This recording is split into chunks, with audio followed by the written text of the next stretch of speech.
2 जनवरी से? 3 जनवरी sir. Third से sir. 3 जनवरी से शुरू हुआ।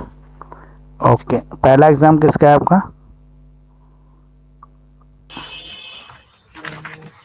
For family law. Family law का। फैमिली लॉ, यानी कि हिंदू लॉ का है पहला पेपर। चलिए, तो कॉन्स्टिट्यूशन जो है वो हम करेंगे आज। सबसे पहले तो हमें ये समझना पड़ेगा कि जो हमारा कॉन्स्टिट्यूशन है ना, वो फेडरल और यूनिटरी दोनों तरह के फीचर्स को लिए हुए। फेडरल मतलब होता है जहाँ पे जो पावर्स होती हैं वो सेंटर और स्टेट दोनों के बीच में डिस्ट्रीब्यूटेड होती हैं। और यूनिटरी फॉर्म वो होती है जहाँ पे सबसे ज़्यादा पावरफुल जो है एक सरकार होती है, यानी कि जैसे इंडिया में सेंट्रल गवर्नमेंट सबसे ज़्यादा पावरफुल गवर्नमेंट है। तो पहला क्वेश्चन जो हम डिस्कस करेंगे, जो मैंने आपको वीडियो में भी इम्पोर्टेंट क्वेश्चन दिया है कि हमारे कॉन्स्टिट्यूशन के साइलेंट फीचर्स क्या क्या है, मतलब हमारा जो कॉन्स्टिट्यूशन है उसके फीचर्स क्या क्या है। तो सबसे पहली बात हम देखें, जो हमारा कॉन्स्टिट्यूशन है वो हमने वर्ल्ड के अलग अलग कॉन्स्टिट्यूशन को स्टडी कर कर फिर उन सब कॉन्स्टिट्यूशन में हमें जो जो अच्छा लगा, जो स्पेशल फीचर्स लगे, उनको सबने अपने कॉन्स्टिट्यूशन में अडॉप्ट कर लिया। तो इसलिए हमारे कॉन्स्टिट्यूशन के अंदर वर्ल्ड के हर कॉन्स्टिट्यूशन का कुछ ना कुछ रिफ्लेक्शन है। इसके अलावा जो हमारा कॉन्स्टिट्यूशन है वो वर्ल्ड का सबसे लेंथीएस्ट रिटर्न कॉन्स्टिट्यूशन है। मतलब सबसे बड़ा कॉन्स्टिट्यूशन अगर वर्ल्ड में कहीं है और वो भी रिटर्न फॉर्म में, तो वो इंडियन कॉन्स्टिट्यूशन है। उसके बाद अनरिटन कॉन्स्टिट्यूशन यूके में भी है, अमेरिका में जो है उसमें भी रिटर्न कॉन्स्टिट्यूशन है, लेकिन इतना बड़ा कॉन्स्टिट्यूशन कहीं पर भी नहीं जितना बड़ा इंडिया का कॉन्स्टिट्यूशन है। इसलिए इतना बड़ा लेंथियस कॉन्स्टिट्यूशन जो हमारा कॉन्स्टिट्यूशन है, और लगभग हर कंट्री से हमने कुछ ना कुछ इसमें लिया है। इसके अलावा इसके अंदर कई मतलब हमने अपना कॉन्स्टिट्यूशन बनाने के लिए कई सोर्सेज का इस्तेमाल किया, जैसे यूएस लिया हमने, यूके से लिया हमने जो है आयरिश कॉन्स्टिट्यूशन से भी लिया। इसके अलावा हमने ऑस्ट्रेलियन कॉन्स्टिट्यूशन से भी लिया, हर कॉन्स्टिट्यूशन से, फ्रेंच रेवोल्यूशन से भी हमने कुछ चीज़ें ले ली, रशिया के कॉन्स्टिट्यूशन से भी हमने कुछ पार्ट लिए हैं इसके अंदर। तो लगभग हर तरफ से हमने इसके सोर्सेज को इकट्ठा किया है। इसके अलावा इसका फीचर्स एक और है कि हमारे कॉन्स्टिट्यूशन के अंदर एक प्रेम्बल है। प्रेम्बल का मतलब होता है जो कॉन्स्टिट्यूशन को शुरू होने से पहले एक प्रस्तावना होती है, वो प्रस्तावना है इसके अंदर। जैसे हम किताब देखते हैं तो जब किताब हमारी शुरू होती है उससे पहले एक प्रस्तावना लिखी होती है, इसमें राइटर अपना ट्रिब्यूट देता है और साथ साथ ये भी बताने की कोशिश करता है कि इस जो आगे आप किताब पढ़ रहे हैं इस किताब में क्या आपको मिलने वाला है। तो एक तरह से इंट्रोडक्शन होता है। तो जो प्रेम्बल है वो एक इंट्रोडक्शनरी स्टेटमेंट है हमारे कॉन्स्टिट्यूशन की, जो हमें ये बताती है कि जो हमारा इंडियन कॉन्स्टिट्यूशन है वो sovereign, socialist, secular, democratic Republic है। और इसका जो मेन ऑब्जेक्ट है वो क्या है? वेलफेयर ऑफ स्टेट, यानी कि कल्याणकारी राज्य की स्थापना करना।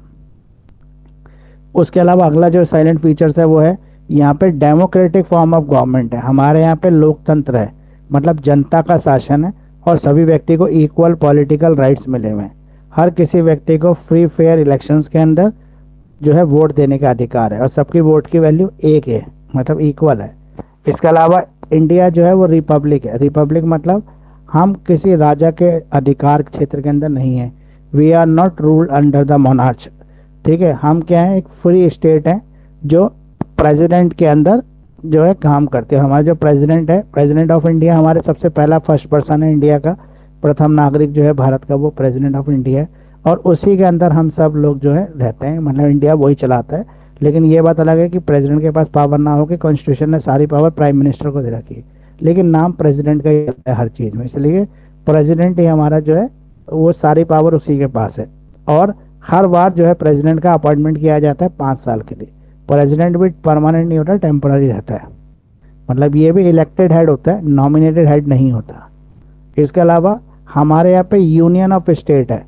जैसे अगर हम बात करते हैं अमेरिका की, तो अमेरिका को क्या कहते हैं? यूनाइटेड स्टेट ऑफ अमेरिका, क्योंकि अमेरिका में बहुत सारी छोटी छोटी स्टेट्स हैं जिनको इकट्ठा करके उन्होंने अमेरिका बनाया। लेकिन हर स्टेट का एक अलग राज्य है, हर स्टेट का अपना अलग एक कॉन्स्टिट्यूशन है छोटा छोटा सा, और हर स्टेट्स के अपने रूल्स और रेगुलेशंस हैं। लेकिन इंडिया में ऐसा नहीं है, हम यूनाइटेड नहीं है, हम यूनियन ऑफ इंडिया है। मतलब हम यूनियन है, मतलब हम राज्यों का समूह है, लेकिन सारे राज्य किसके अंदर है? वो है इंडिया के अंदर है। तो India that is Bharat is a union of state, ये स्टेटमेंट हमारे कॉन्स्टिट्यूशन में लिखी हुई है। इसके अलावा हमारा कॉन्स्टिट्यूशन हमें फंडामेंटल राइट और फंडामेंटल ड्यूटीज देता है। हमारे पास कितने फंडामेंटल राइट है? टोटल 6 फंडामेंटल राइट है हमारे पास, जो हमारा कॉन्स्टिट्यूशन हमें देता है। पहला राइट टू इक्वालिटी, दूसरा राइट टू फ्रीडम, तीसरा राइट अगेंस्ट एक्सप्लॉयटेशन, शोषण के विरुद्ध अधिकार, चौथा right to freedom of religion, इसके अलावा रिलीजियन कल्चरल एजुकेशनल राइट, और पांचवा राइट, सॉरी पांचवा तो ये हो गया ना कल्चर और एजुकेशन राइट, और छठा हो गया हमारा कॉन्स्टिट्यूशनल रेमेडीज, उपचार पाने का अधिकार, जो आर्टिकल 32 में सुप्रीम कोर्ट को पावर देता है। अगर कहीं पर भी कोई भी फंडामेंटल राइट्स का वायलेशन हो रहा है तो सुप्रीम कोर्ट उसके अंदर इंटरफेयर करके हमें हमारे फंडामेंटल राइट्स वापस दिला सकती है।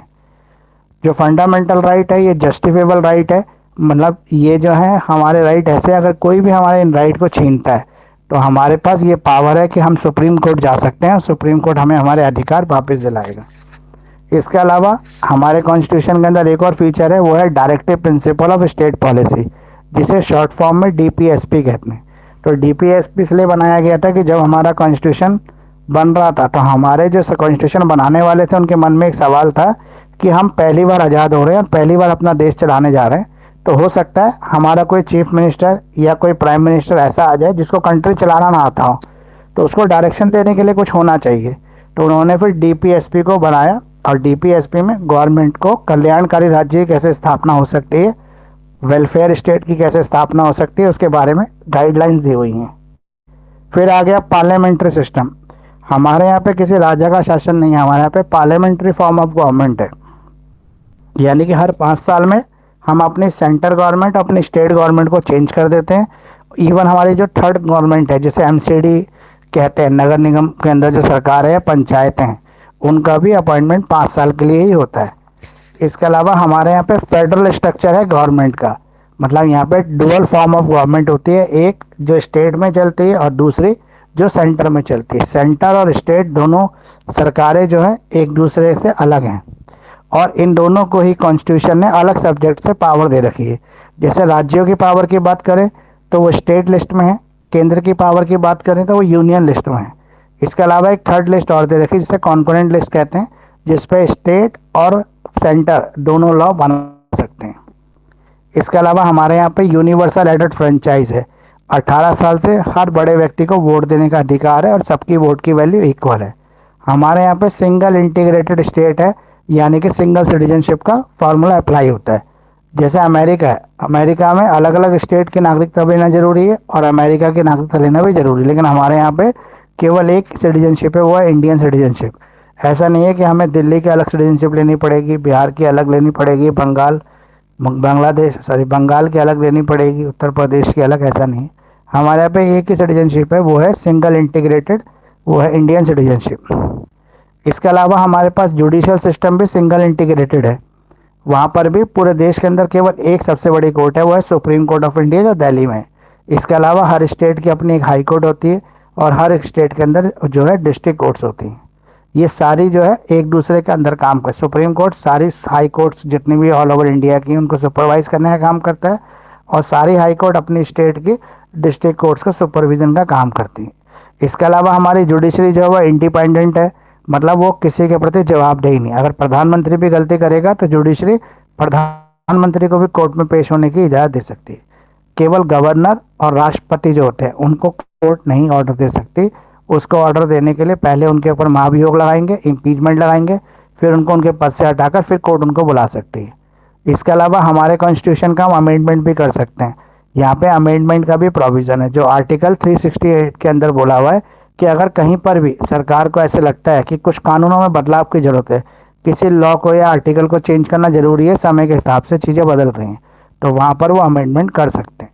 इसके अलावा हमारे यहाँ पे जो कोर्ट्स हैं उनको जुडिशियल रिव्यू करने का अधिकार है। कोई भी नया कानून जिसको पार्लियामेंट पास करती है उसको जुडिशरी जो है वो रिव्यू कर सकती है। अगर जुडिशरी को ऐसा लगता है कि ये गलत है, ये किसी एक माइनॉरिटी के अधिकारों को छीनने वाला कानून है या किसी के विरुद्ध है, तो उसको लॉ को वो ख़त्म करवा सकती है। जुडिशरी के पास इतनी पावर है। इसके अलावा हमारे कॉन्स्टिट्यूशन का एक बेसिक स्ट्रक्चर डॉक्ट्रिन है, जहाँ पे ये बोला गया कि आप संविधान की आधारभूत जो संरचना है उसको नहीं बदल सकते, बाकी किसी को भी चेंज कर सकते हैं अमेंडमेंट के थ्रू। आधारभूत संरचना मतलब बेसिक स्ट्रक्चर डॉक्ट्रिन, जिसका मतलब ये है कि हमारा जो कॉन्स्टिट्यूशन फेडरल है वो फेडरल ही रहेगा, हमारे पास वोट देने का अधिकार है तो वोट देने का अधिकार ही रहेगा। ऐसा नहीं होगा कि कोई ऐसा सरकार आ जाए जो कॉन्स्टिट्यूशन को अमेंड करके उसको एकात्मक शासन यूनिटरी फॉर्म ऑफ गवर्नमेंट बना दे और वोट देने का सिस्टम ही खत्म कर दे, तो ऐसा नहीं हो सकता। सेकुलरिज्म, हम सेकुलर कंट्री हैं, हम किसी धर्म में विश्वास नहीं करते, हम धर्मनिरपेक्ष कंट्री हैं और सब धर्मों को हम बराबर की रिस्पेक्ट देते हैं। इसके अलावा हमारे यहाँ पे कुछ इंडिपेंडेंट बॉडीज भी हैं जो किसी सरकार के अंदर नहीं होती, जैसे इलेक्शन कमीशन ऑफ इंडिया, इसका कंट्रोल किसी सरकार के पास नहीं है, चाहे वो सेंट्रल गवर्नमेंट हो चाहे वो स्टेट गवर्नमेंट हो, ये एक इंडिपेंडेंट बॉडी है। लेकिन इसके जो हेड होते हैं इलेक्शन कमिश्नर, उसकी अपॉइंटमेंट जरूर सेंट्रल गवर्नमेंट राष्ट्रपति के साथ मिलकर और लीडर ऑफ अपोजिशन के साथ मिलकर डिसाइड करती है। इसके अलावा कैग CAG जो होता है वो भी एक इंडिपेंडेंट बॉडी है। इसके अलावा फाइनेंस कमीशन वो भी एक इंडिपेंडेंट बॉडी है जो किसी के अंदर नहीं आती है। हमारे यहाँ पे एक इमरजेंसी प्रोविजन भी दे रखा है कॉन्स्टिट्यूशन ऑफ इंडिया के अंदर कि अगर कोई भी इमरजेंसी आती है देश के अंदर तो उस इमरजेंसी के अंदर हम सरकार जो है अलग अलग स्टेट की वो ख़त्म हो जाती है और एक पावर सारी की सारी प्रेसिडेंट के पास आ जाती है और प्रेसिडेंट उस समय डिसीजन ले सकता है। ये वॉर की कंडीशन में हो सकता है या कोई इंटरनल एक्सटर्नल इमरजेंसी या इकोनॉमिकल फाइनेंशियल इमरजेंसी में भी ऐसा हो सकता है। हमारे यहाँ पे जो सरकार है वो 3 टायर सिस्टम से चलती है, जहाँ पे एक सरकार सेंट्रल गवर्नमेंट, दूसरी सरकार स्टेट गवर्नमेंट और तीसरी सरकार लोकल गवर्नमेंट। लोकल गवर्नमेंट मतलब जो MCD पंचायत ये सब। तो ये हमारे फीचर्स हो गए, इसमें बहुत सारे मैंने आपको फीचर्स बता दिए, जितने आपको याद रहे उतने आप एग्जाम में लिख सकते हो। एक क्वेश्चन और एग्जाम में पूछा जाता है कॉन्स्टिट्यूशन के बारे में ही कि हमारा जो कॉन्स्टिट्यूशन है वो फेडरल होने के साथ साथ यूनिटरी भी है, मतलब फेडरल कॉन्स्टिट्यूशन कहते हैं इंडिया को, लेकिन इसके जो फीचर्स हैं वो यूनिटरी की तरह है। ये दिखता यूनिटरी की तरह है लेकिन कहते फेडरल है। तो फेडरल कॉन्स्टिट्यूशन वो होता है जहाँ पे पावर जो होती है स्टेट गवर्नमेंट और सेंट्रल गवर्नमेंट के बीच में बटी होती है। वहाँ पे सेंट्रल गवर्नमेंट स्टेट गवर्नमेंट के काम में इंटरफेयर नहीं करती और स्टेट गवर्नमेंट सेंट्रल गवर्नमेंट के काम में कोई इंटरफेरेंस नहीं करती, ना ही कर सकती है। लेकिन हमारे इंडिया में ऐसा नहीं है, हमारा फेडरल थोड़ा सा अलग है। हमारे यहाँ पर भी सेंट्रल गवर्नमेंट का पावर अलग है, स्टेट गवर्नमेंट का पावर अलग है, लेकिन अगर चाहे सेंट्रल गवर्नमेंट तो किसी भी स्टेट गवर्नमेंट के अंदर इंटरफेयर कर सकती है, वो थोड़ा सा अलग है। यानी कि हमारा फेडरल होते हुए भी यूनिटरी फीचर्स को इंक्लूड किए हुआ है। तो गवर्नमेंट के जो पावर्स हैं वो सेंट्रलाइज हैं, अधिकतर जो जो पॉलिसीज होती हैं वो सेंट्रल गवर्नमेंट बनाती है और जो पावर्स हैं वो सेंट्रल गवर्नमेंट से स्टेट गवर्नमेंट को ट्रांसफ़र होती हैं। अगर हम बात करें हमारा कॉन्स्टिट्यूशन फेडरल है या फिर आपका यूनिटरी फॉर्म है, तो सबसे पहले हमें देखना पड़ेगा डिवीज़न ऑफ पावर। हमारे यहाँ पे लॉ बनाने की पावर लेजिस्लेचर के बाद है पास है, और अगर लॉ लागू करने की बात करें तो एग्जीक्यूटिव बॉडी के पास है। लेकिन अगर लॉ के वायलेशन को सज़ा देनी हो, वायलेटर को सज़ा देनी हो या सुपरविजन करना हो लॉ का, तो वो पावर जुडिशरी के पास है। तो यानी कि पावर का डिस्ट्रीब्यूशन कर रखा है हमने, डिवीज़न कर रखा है। तो डिवीज़न ऑफ पावर का मतलब है ये एक फेडरल फॉर्म ऑफ कॉन्स्टिट्यूशन है।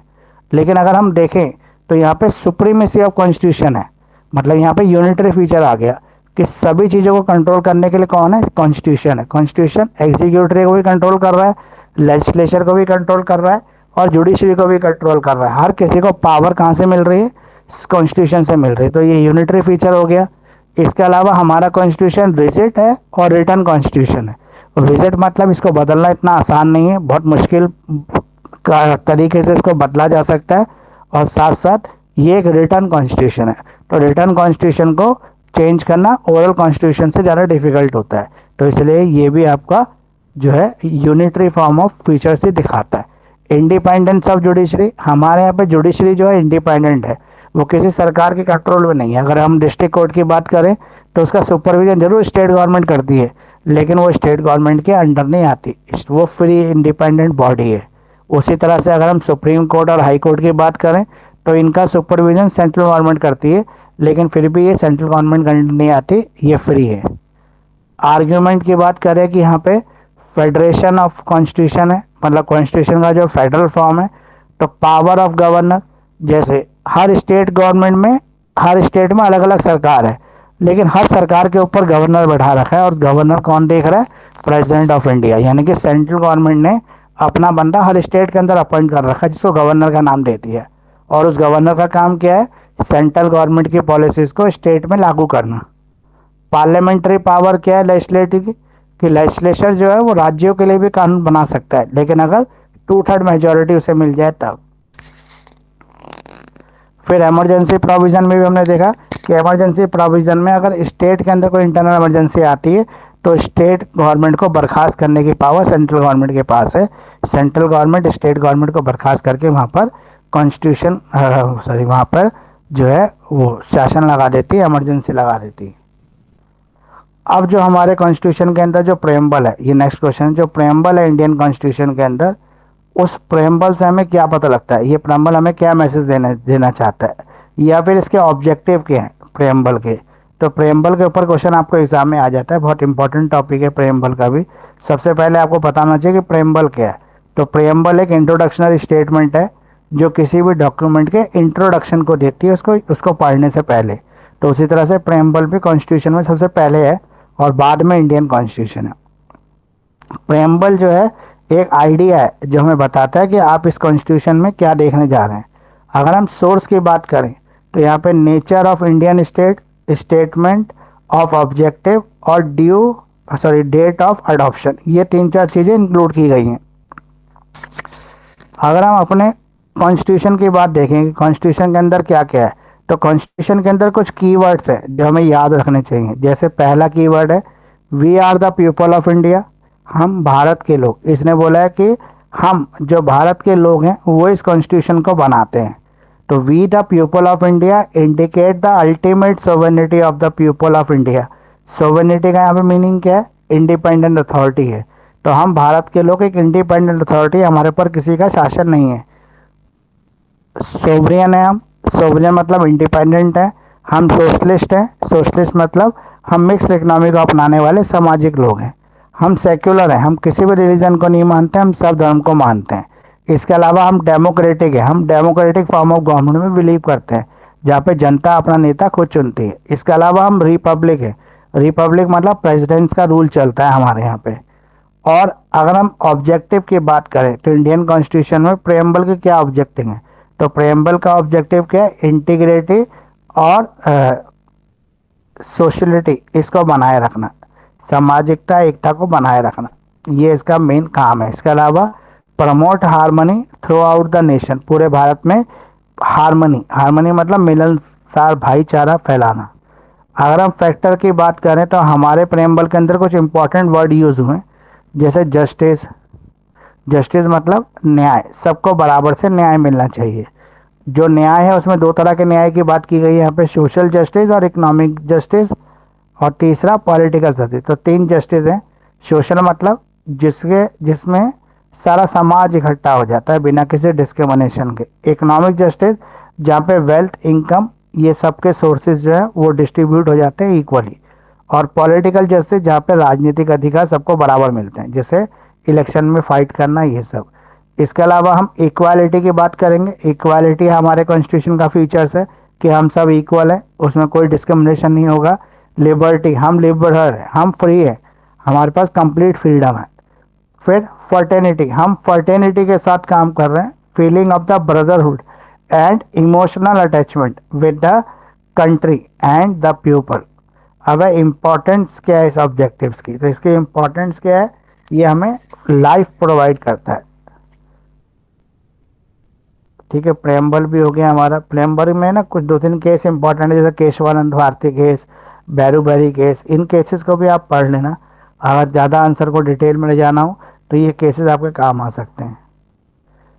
फिर हमारे कॉन्स्टिट्यूशन के अंदर हमें कुछ फंडामेंटल ड्यूटीज़ दी गई है। वो फंडामेंटल ड्यूटीज़ क्या है, तो आपको पता होगा जब हमारे देश में इमरजेंसी लगी हुई थी तो इंदिरा गांधी जी ने हमारे देश के अंदर बहुत सारे कॉन्स्टिट्यूशन में अमेंडमेंट किए।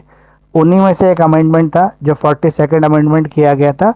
उसी में से एक अमेंडमेंट था कि हमने अपने कॉन्स्टिट्यूशन के अंदर फंडामेंटल ड्यूटीज़ को भी अडॉप्ट कर लिया। तो इंदिरा गांधी का इसके पीछे मकसद ये था कि अगर लोगों को हम अधिकार दे रहे हैं तो अधिकार के साथ साथ उनको हमें जो है जिम्मेदारियां भी देनी पड़ेंगी, मतलब उनकी एक जिम्मेदारी भी है। फॉर एग्जांपल, आपके पास फंडामेंटल राइट है कि फ्रीडम ऑफ स्पीच, आपके पास बोलने की आज़ादी है, लेकिन आपकी ड्यूटी ये है कि आप कोई भी ऐसी चीज़ नहीं बोलोगे जो किसी दूसरे की भावना को हर्ट करती हो, या जिससे किसी दूसरे के धर्म को या किसी के दूसरे के व्यवहार को या उसकी जाति को कोई गाली दी जाए। उस तरह की चीज़ आप नहीं कर सकते। फ्रीडम का मतलब गलत इस्तेमाल करना नहीं है। तो 1976 में 42nd अमेंडमेंट में इंदिरा गांधी ने इमरजेंसी के दौरान ये चेंज करके फंडामेंटल ड्यूटीज़ को इंक्लूड किया था। और आज हमारे पास 11 फंडामेंटल ड्यूटीज़ हैं, और ये वही ड्यूटीज़ हैं जो हर भारतीय नागरिक का कर्तव्य है, जैसे अपने संविधान की रिस्पेक्ट करना, अपने राष्ट्रीय झंडे की रिस्पेक्ट करना, अपने नेशनल एंथम की मतलब अपने राष्ट्रगान की रिस्पेक्ट करना। इसके अलावा जितने हमारे फ्रीडम फाइटर स्ट्रगल्स में शहीद हुए उन सब शहीदों को सम्मान देना, ऐसा ना उनको गाली गलौज करना। इसके अलावा कंट्री की सोवरेनिटी, देश की सोवरेनिटी, यूनिटी, इंटीग्रिटी को बनाए रखना, ये कोशिश करना कि ये प्रभावित ना हो। इसके अलावा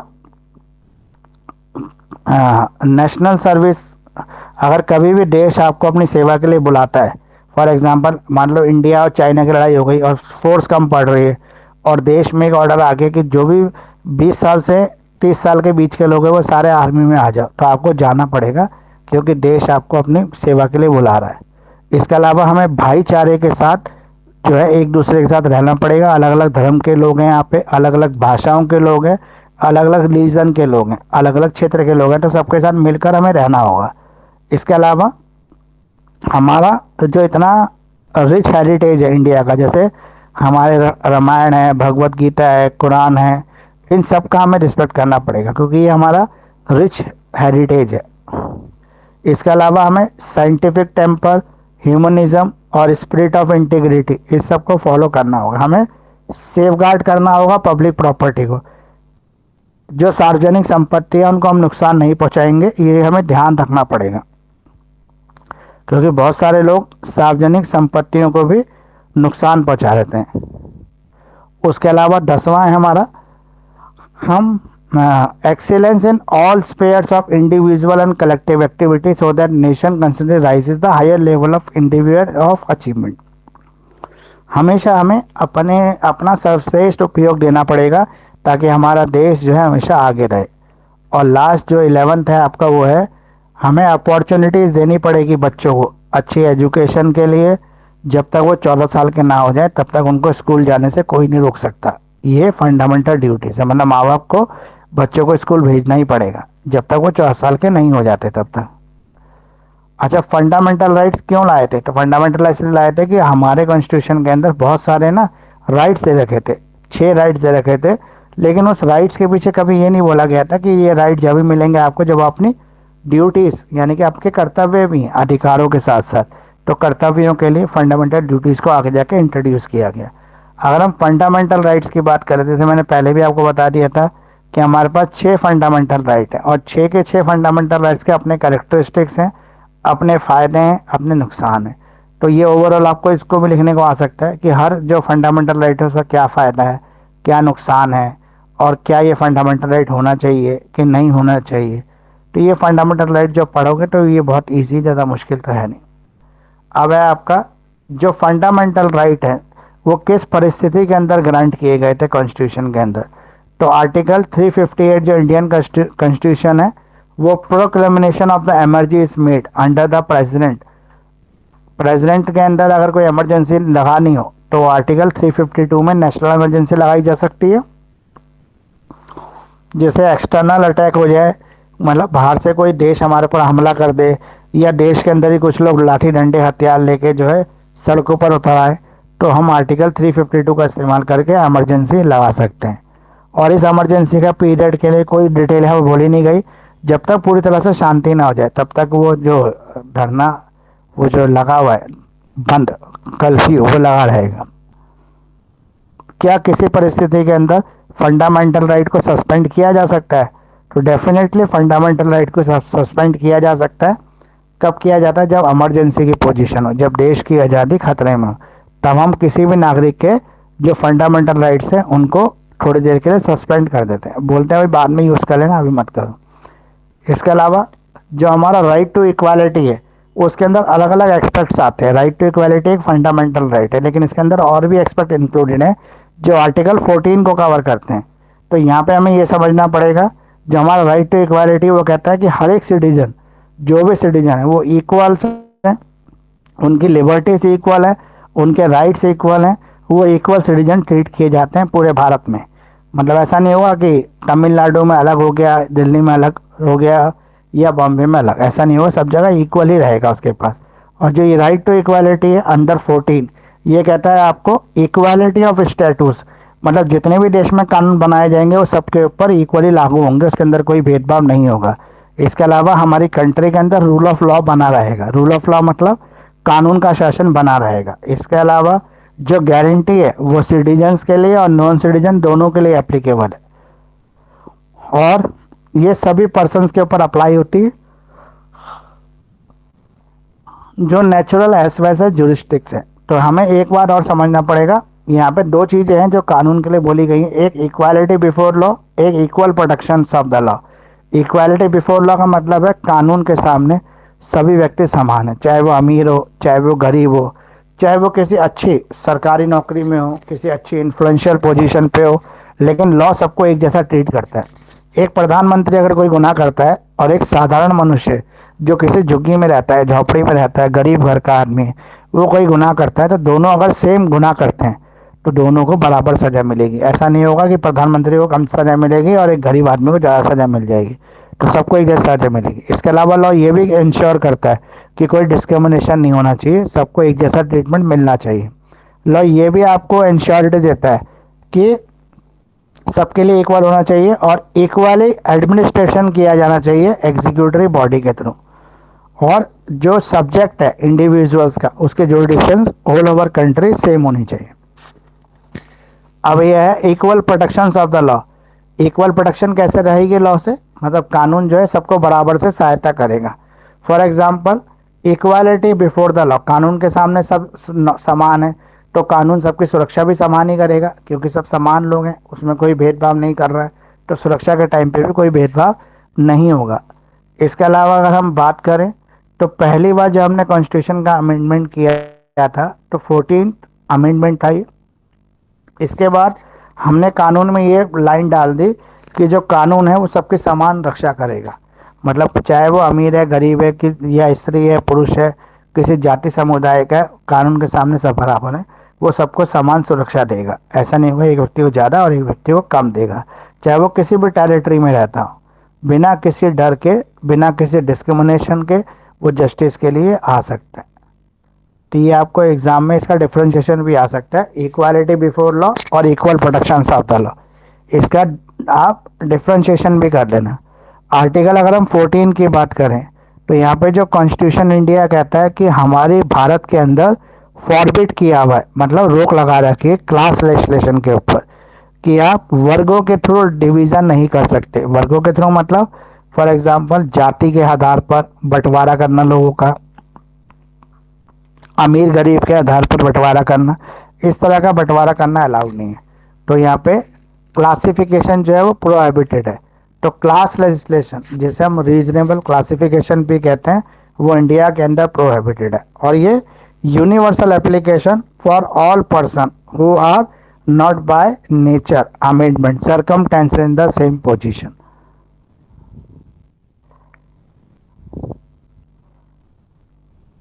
फिर है आपका अगला फंडामेंटल राइट्स है आपका राइट टू फ्रीडम, जो आर्टिकल 19 से लेकर आर्टिकल 22 तक कवर होता है। ये freedom of speech and expression के नाम से भी जाना जाता है, जिसे राइट टू फ्रीडम भी कहते हैं।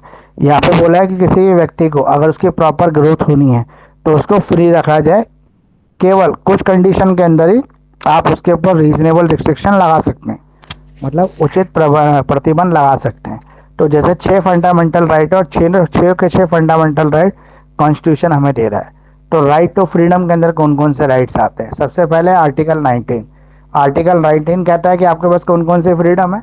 Freedom of speech and expression है, फ्रीडम ऑफ असेंबली है, फ्रीडम ऑफ एसोसिएशन है, फ्रीडम ऑफ मूवमेंट है, फ्रीडम ऑफ रेजिडेंस है और फ्रीडम ऑफ प्रोफेशन है। ये टोटल आपके पास 6 तरह की फ्रीडम हो गई।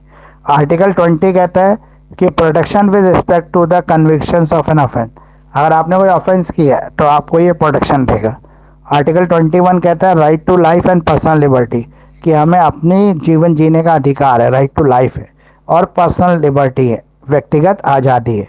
21A कहता है राइट टू एलिमेंट्री एजुकेशन, कि हमारे पास एलिमेंट्री यानी कि बेसिक प्राथमिक शिक्षा पाने का अधिकार है। हर बच्चा जो भारत में पैदा हुआ है वो प्राथमिक शिक्षा ले सकता है और उसको उसकी प्राथमिक शिक्षा का पूरा भार भारत सरकार उठाएगी। एलिमेंट्री एजुकेशन इंडिया में फ्री है। Protection against arrest and detention in certain cases, कुछ केसेस के अंदर अगर एक व्यक्ति को, निर्दोष व्यक्ति को कभी अरेस्ट किया जाता है तो उसको अरेस्ट करने से और डिटेंशन करने से रोक देता है। आर्टिकल 19 की बात करें तो यहाँ पे हमारे पास टोटल 6 फ्रीडम है। 6 फ्रीडम है, freedom of speech and expression, freedom of assemble और फ्रीडम ऑफ एसोसिएशन और unions, cooperative society. Feature to move freely, हमें बिना किसी के डर के, बिना किसी के डरे हुए हमें फ्रीली मूव करने का पूरा अधिकार है। पूरे भारत में हम कहीं भी मूव कर सकते हैं, अपने बिजनेस चला सकते हैं, अपने घर को रख सकते हैं, हमें कोई नहीं रोकेगा। और इसके अलावा हम किसी भी प्रोफेशन को भी अपना सकते हैं, केवल उसकी आर्थिक योग्यता जो है, उसके जो एजुकेशनल स्किल्स है उसको डेवलप करना होगा। आर्टिकल 20 कहता है आपका, यहाँ पे हम रिस्पेक्टिव क्रिमिनल लेजिस्लेशन की बात करते हैं और डबल जियोपार्डी यानी कि एक व्यक्ति को एक ही गुनाह के लिए 2 बार सजा देना अलाउड नहीं है। अगर ऐसा होता है तो उसकी एक सजा पहली सजा को ख़त्म कर देगी। Prohibition against the self incrimination, मतलब जहाँ पर आपने सेल्फ इंक्रिमिनेशन का डर हो तो वहाँ पे आप इसको प्रोहिबिट कर सकते हैं। तो ये आपके फंडामेंटल राइट हो गए, 6 फंडामेंटल राइट जो हमारे सिलेबस को भी कवर करते हैं। ठीक है, और कौन सा क्वेश्चन आपको कराना है? इसके अलावा अगर हम देखें तो कॉन्स्टिट्यूशन ऑफ इंडिया जो है फ्रीडम ऑफ रिलीजन की भी बात करता है। फ्रीडम ऑफ रिलीजन का मतलब भारत में रहना, हर भारत में रहने वाला हर व्यक्ति अपने हिसाब से अपने संप्रदाय, अपने जो ये था जाति नहीं, संप्रदाय या हिंदू धर्म और मुस्लिम धर्म, इसको अपना सकता है। इसमें किसी तरह की कोई रोक टोक नहीं है। आर्टिकल 25 से लेकर आर्टिकल 28 इसी चीज़ों को कवर करने के लिए बनाया गया। जैसे आर्टिकल 25 यहाँ पे कहता है freedom of conscience and the free profession, practice and propagation of religion. Article 25 जो गारंटी करता है freedom of conscience, the freedom of profession, practice and propagate the religion to all citizen. सभी धर्मों को पालने की यहाँ पे पूरी तरह आज़ादी है। सभी धर्मों के लोग अपने धर्म की पूजा संस्कार अपने हिसाब से कर सकते हैं। इसके अलावा आर्टिकल 26 कहता है freedom to manage religious affair, जो धार्मिक प्रपंच होते हैं, जो धार्मिक कर्मकांड होते हैं, उनको डील करने का काम आर्टिकल 26 को दिया गया है। तो आर्टिकल 26 क्या कहता है? Provide that every religious domination has the following right subject to morality, health and public order. इसके अलावा नेक्स्ट जो है freedom as the payment of taxes for promotion of any particular reason. तो इसमें आपका क्या कह रहा है? इसमें कह रहा है कि अगर आप किसी भी रिलीजियस को फॉलो करते हैं तो आप उसके मतलब उसके इंस्ट्रक्शन को फॉलो कर सकते हैं।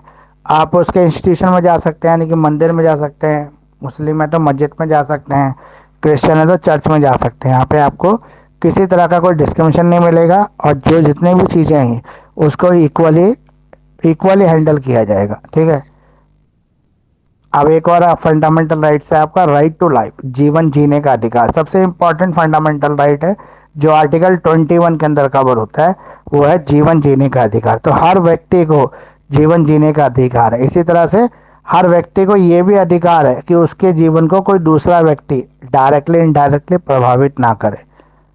ठीक है, जो भी व्यक्ति 21 साल से ऊपर के हैं वो इसमें आ सकते हैं, मतलब इसमें अंदर कवर हो जाते हैं।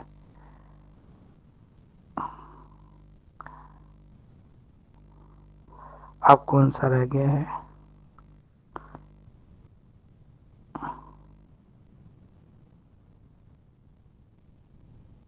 अब है हमारा एक और है जो आर्टिकल 32। आर्टिकल 32 हमारा क्या कहता है? आर्टिकल 32 हमारा ये कहता है कि जो कॉन्स्टिट्यूशन है, ठीक है, उसकी जो आत्मा है वो आर्टिकल 32 है। डॉक्टर भीमराव अंबेडकर ने जब उनसे पूछा गया तो उन्होंने कहा कि अगर हम हार्ट एंड सोल कहें, संविधान के दिल की बात करें, तो संविधान का जो दिल है, हार्ट एंड सोल जो है, इसकी जो आत्मा है वो आर्टिकल 32 है। आर्टिकल 32 का मतलब ये है कि ये आपको रेमिडीज देती है। फॉर एग्जांपल, मान लो किसी राइट्स का आपका वायलेशन हो रहा है और उस राइट को वायलेशन करने वाला आपका जानकार, आपका पड़ोसी या आपका चीफ मिनिस्टर, मुख्यमंत्री है, जो जानबूझकर आपके राइट्स का वायलेशन कर रहा है, तो तुरंत आप यहाँ पे सुप्रीम कोर्ट में जाके एक पिटीशन लगा देंगे आर्टिकल 32 के अंदर कि भाई मुझे कॉन्स्टिट्यूशन ने राइट दिया हुआ है, वो है कॉन्स्टिट्यूशनल रेमेडीज़ का, तो आप मेरे स्टेट को जो भी आपके अधिकार को छीन रहा है या उस व्यक्ति को या उसको जिसमें आपने, सॉरी, या फिर आप क्या करोगे कि जो भी रिटर्न एप्लीकेशन होगी वो फाइल करोगे सुप्रीम कोर्ट के अंदर, एक पिटीशन लगाओगे, तो सुप्रीम कोर्ट आपके ऊपर सुनवाई करेगा। और अगर सुप्रीम कोर्ट को ऐसा लगता है कि सच में आपके फंडामेंटल राइट्स का वायलेशन हो रखा है, तो सुप्रीम कोर्ट आपके राइट्स आपको वापस दिला देगा। इसके लिए राइट्स वापस दिलाने के लिए सुप्रीम कोर्ट के पास एक तरीका है, वो है रिट इशू करना। तो सुप्रीम कोर्ट एक रिट इशू करेगा। अब ये रिट भी अलग अलग तरीके की होती है जिसको हम समझ लेंगे। तो रिट की जो पावर है वो आर्टिकल जो कौन सा है, आर्टिकल 32 के अंदर कवर होती है। अब जो रिट है, तो रिट में 5 तरह की रिट है हमारे पास। पहला, रिट ऑफ हैबियस कॉर्पस। तो हैबियस कॉर्पस का मतलब ये है, protect the fundamental right to liberty of an individual against the unlawful detention. अगर एक भारतीय नागरिक को अनलॉफुली डिटेन किया जा रहा है, गैर कानूनी तरीके से उसको रोक के रखा जा रहा है, तो वो व्यक्ति कोर्ट जा सकता है और कोर्ट उस बुला के अधिकारी को पूछ सकती है कि आपने किस कानूनी अधिकार से इसको डिटेन किया हुआ है। इसके अलावा रिट ऑफ सर्टियोररी। तो रिट ऑफ सर्टियोररी में हायर कोर्ट लोअर कोर्ट को डायरेक्शन दे सकती है, जहां पर लोअर कोर्ट किसी जजमेंट के अंदर तथ्य की गलती कर रही है, मतलब फैक्ट को करेक्टली मिस करेक्टली रीड कर रही है, तो वहाँ पे रिट ऑफ सर्टियोररी इशू करके हायर कोर्ट लोअर कोर्ट से मैटर अपने पास बुलवा सकता है और उस पर्टिकुलर करेक्शंस के बाद मैटर वापस लोअर कोर्ट में चला जाएगा। फिर है प्रोहिबिशन। प्रोहिबिशन मतलब प्रोहिबिट करना, रोक देना। तो यहाँ पे हायर कोर्ट जो है लोअर कोर्ट को इनएक्टिविटी ऑफ द जुरिडिक्शन, वो कहता है कि तुम इसको नहीं सुनोगे, वो तुम्हारे अधिकार क्षेत्र से बाहर, ऐसा कहता है हाई कोर्ट लोअर कोर्ट को। तो it happen only in the case of the high court. ये हाई कोर्ट के केस में ही पॉसिबल है। If the decision that case falls outside the jurisdictions of the lower court. अब है mandamus. तो मैंडामस जो है रिट है, रिट को इश्यू करके सबऑर्डिनेट कोर्ट और officer of the government, corporations और other institution commanding the performance of certain act and duty, unlike the habeas corpus mandamus issue against the private individual। तो mandamus जो है वो भी प्राइवेट इंडिविजुअल के against issue की जा सकती है। तो mandamus can be use to order the completions of a task और in other cases it may require to activity to be seized। तो अगर वहाँ पर कोर्ट को ये लगता है कि कोई भी गलत एक्टिविटी कर रहा है तो उसकी एक्टिविटी को सीज किया जा सकता है। फिर है रिट ऑफ क्यो वारंटो। तो क्यो वारंटो क्यों इश्यू करती है? Person who claim usurp a public office, कि कोई व्यक्ति गलत तरीके से किसी पब्लिक ऑफिस को हथिया ले या किसी पब्लिक ऑफिस के अंदर हाई पोस्ट पे बैठ जाए और उसके पास योग्यता ना हो, तो कोर्ट उसको बुला के पूछ सकती है कि आप उस पद पर किस योग्यता से बैठे हुए। फॉर एग्जाम्पल, जैसे प्रधानमंत्री को भारत में इलेक्ट्रल पॉलिटिक्स से जीत के आना है और साथ साथ वो मेजॉरिटी ऑफ पार्टी का लीडर भी हो। जैसे मोदी जी, इस समय मेजॉरिटी ऑफ पार्टी एनडीए की है, नेशनल डेमोक्रेटिक अलायंस की सरकार है और उसमें सबसे बड़ी पार्टी बीजेपी है। अब है directive principle of state policy. ये जो directive principle of state policy है, इसका मतलब क्या है? तो डीपीएसपी ऐसे रूल्स हैं जो राज्य को बताते हैं कि वो वेलफेयर स्टेट के रूप में कैसे काम कर सकती है। डायरेक्टिव प्रिंसिपल के लिए यहाँ इसको 2-3 कैटेगरी में बांटा गया है। जैसे सबसे पहले सोशलिस्ट, दूसरा जो गांधी जी की आइडियोलॉजी से जुड़े हुए गांधीयन प्रिंसिपल, और तीसरा लिबरल इंटेलेक्चुअल। तो ये 3 थ्योरीज हैं जो आपको करनी है। पहला सोशलिस्ट प्रिंसिपल, जो डीपीएसपी के सोशलिस्ट प्रिंसिपल है वो सोशल वेलफेयर से निकला है, जहाँ पे स्टेट यूनियन की तरफ सोशल वेलफेयर के लिए डिसाइड करता है या डायरेक्शन लेता है। तो पहला आर्टिकल 38 में आता है, यहाँ पे हम प्रमोट करेंगे पीपल्स के वेलफेयर के लिए, उनके सिक्योर करेंगे उनके राइट्स को, उनको जस्टिस दिलवा देंगे। आर्टिकल 39 जो है हमारा, वो सिक्योर करता है सिटीजन्स के राइट्स को, मतलब सिटीजन्स को हम एडिक्वेट मींस प्रोवाइड करेंगे ताकि उनकी आजीविका के सोर्स उनको मिल सके। इसके अलावा हम इक्वली डिस्ट्रीब्यूट करने की कोशिश करेंगे जो भी मटेरियल रिसोर्सेज हैं कमोडिटी के उनको। इसके अलावा हम प्रिवेंट करेंगे, कंसंट्रेशन करेंगे wealth of a means of production. इसके अलावा equal pay for equal work का प्रिंसिपल फॉलो किया जाएगा, मतलब समान कार्य के लिए समान वेतन, चाहे वो स्त्री हो या पुरुष हो।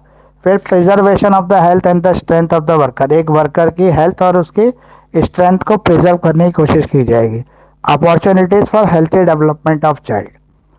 इसके अलावा प्रमोट करेंगे इक्वल जस्टिस को और फ्री लीगल एड बुक्स वगैरह को, और right to work, right to education, right to public assistant. ये तीनों जो है आर्टिकल 41 के एलिमेंट इसी में कवर हो जाएंगे। उसके अलावा आर्टिकल 42, आर्टिकल 42 क्या कहता है, make the provisions for just and human condition of the work and maternity relief.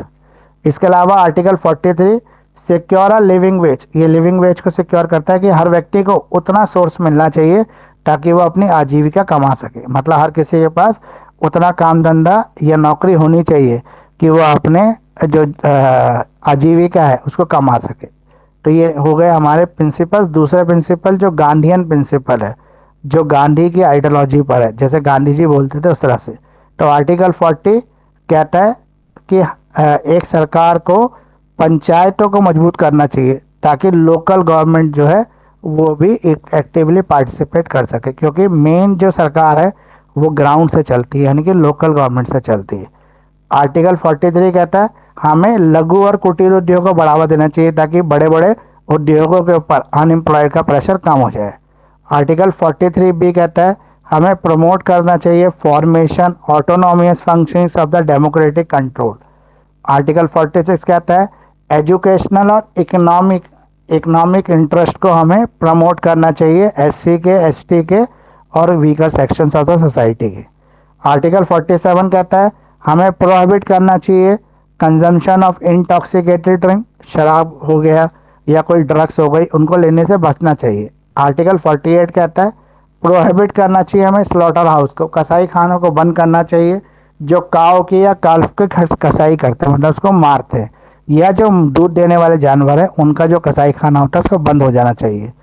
इसके अलावा हमारा जो लास्ट है वो है liberal intellectual principle. Liberal policies जो होती हैं वो भी डीपीएसपी का एक पार्ट है जो ये आर्टिकल 44 में कवर होंगे, जहाँ पे सभी सिटीजन को यूनिफॉर्म सिविल कोड के थ्रू डिजाइन किया गया है।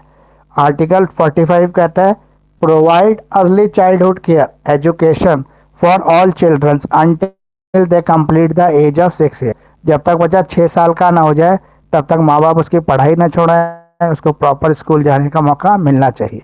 आर्टिकल 48 ऑर्गेनाइज करें agriculture and animal husbandry on the modern scientific line. हमें नए अत्याधुनिक तरीके से एनिमल हस्बेंड्री और एग्रीकल्चर पे काम करना चाहिए ताकि पैदावार बढ़ सके। उसके अलावा हमें प्रमोट करना चाहिए जो हमारे यहाँ पे आसपास मॉन्यूमेंट है, पुराने किले हैं, उन सब की रक्षा करनी चाहिए। आर्टिकल 50 कहता है हमें सेपरेट जुडिशरी बनानी होगी एग्जीक्यूटिव के साथ साथ in public service of the state. Article 51 क्या कहता है हमें प्रमोट करना पड़ेगा international piece security maintain just and honourable relation between the Nations. ये हमारे डीपीएसपी हो गए पूरे कंप्लीट। डीपीएसपी पे भी एग्जाम में क्वेश्चन आ सकता है, फंडामेंटल राइट पे भी एग्जाम में क्वेश्चन आ सकता है, फंडामेंटल ड्यूटीज़ पे क्वेश्चन आ सकता है, और कुछ फेमस केस हैं जैसे Golaknath case, Kesavananda Bharati case, Minerva mill case. ये 2-4-5 केस भी आप कर लेना ताकि इनको ज़रूरत के हिसाब से आप क्वेश्चन में आंसर में एडजस्ट कर सको। इसके अलावा एक और अधिकार है जो हमें भारतीय कॉन्स्टिट्यूशन देता है, वो है राइट अगेंस्ट एक्सप्लॉयटेशन। अगर कोई भी हमें एक्सप्लॉयट कर रहा है, शोषण के विरुद्ध अधिकार, अगर कोई भी हमारा शोषण कर रहा है तो उसके खिलाफ हम आवाज़ उठा सकते हैं। वो हमें जो भारत का जो कॉन्स्टिट्यूशन है उसका जो आर्टिकल 23 और 24 है वो हमें राइट्स अगेंस्ट एक्सप्लॉयटेशन की पावर देता है। तो आर्टिकल 23 कहता है prohibition in two of trafficking a human being and force labour. जैसे ट्रैफिकिंग करते हैं ह्यूमन बीइंग की, या प्रोहिबिटेड फोर्स लेबर जो ज़बरदस्ती भेजे जाते हैं, तो वहाँ पर क्या करता है ये जो मानव की तस्करी है उसको रोकता है, मानव तस्करी को रोकने का काम करता है। इसके अलावा article 24 prohibition of employment of the children in the factories, हमारे यहाँ पे चाइल्ड प्रोटेक्शन एक्ट है, जिसके अंदर हर वो बच्चा जो 14 साल से कम उम्र का है उसको किसी भी रोजगार में, धंधे के अंदर डेंजरस जो कोई मशीनरी या डेंजरस एनवायरनमेंट है वहाँ पे काम नहीं करा सकते। वहाँ पे काम कराएंगे तो आपको जो है पुलिस अरेस्ट कर लेगी, क्योंकि वायलेशन ऑफ लॉ है। और इसके अलावा चाइल्ड प्रोहिबिशन एक्ट है जो 1986 में आ गया था, फिर 2016 में इसका लास्ट अमेंडमेंट हुआ, नहीं 2017 में लास्ट अमेंडमेंट हुआ, और ये अभी तक भी एप्लीकेबल है। उसके अलावा एजुकेशनल राइट्स भी हमारे भारत के यहाँ पे जो नागरिक हैं, जो माइनॉरिटीज़ हैं, उनको कुछ अधिकार जो है भारत सरकार देती है, एजुकेशनल राइट्स ये भारत सरकार इनको दे रही है। मतलब पढ़ने का अधिकार, जो भी बच्चा पहली से लेकर ये मान लो छठी कक्षा तक पढ़ना कंपलसरी कर दिए।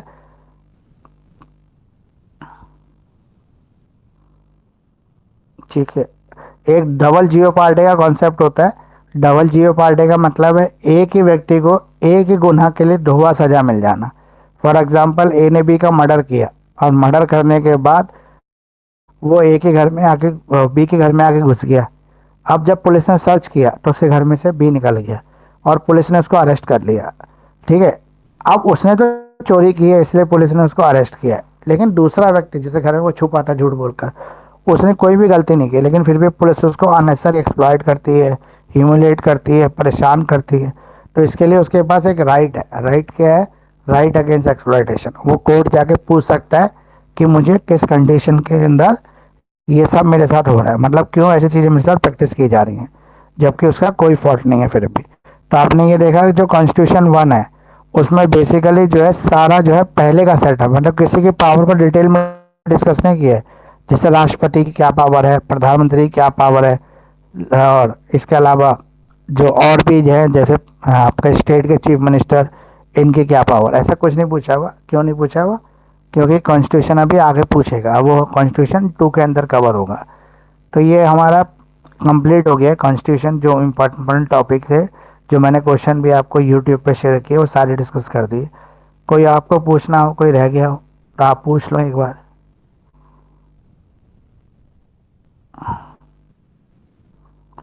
किसी का कोई क्वेश्चन नहीं है तो हम इसको यहाँ पे कंप्लीट कर रहे हैं, बाकी नेक्स्ट क्लास कल करते हैं। सर सेक्शन लिखने जरूरी होते हैं क्या? देखो, सेक्शन जितने लिख सकते हो उतना अच्छा है। यहाँ पे तो आर्टिकल्स हैं। जी। ठीक है, वैसे माँ शाकुंभरी की यूनिवर्सिटी की डेटशीट मुझे लग रहा नहीं अभी तक आई है, और सेक्शन नहीं, आर्टिकल, जितने आर्टिकल लिख सकते हो उतना अच्छा है। केस लॉस केस लॉस भी 4-5 जो मेन केस लॉस मैंने बताए थे आपको, वो तो कर ही लो। Golaknath case, Kesavananda Bharati case, Minerva Mills case, ऐसे 4-5 जो मेन केस है ना, वो तो आपको पता ही होना चाहिए। Vishakha versus state of Rajasthan, ऐसे कुछ केस है जो फेमस केसेस है, ये आपको पता होने चाहिए, क्योंकि इनको आप कहीं भी यूज़ कर सकते हो। कॉन्स्टिट्यूशन के अंदर तो केसेस को यूज़ कर सकते हो।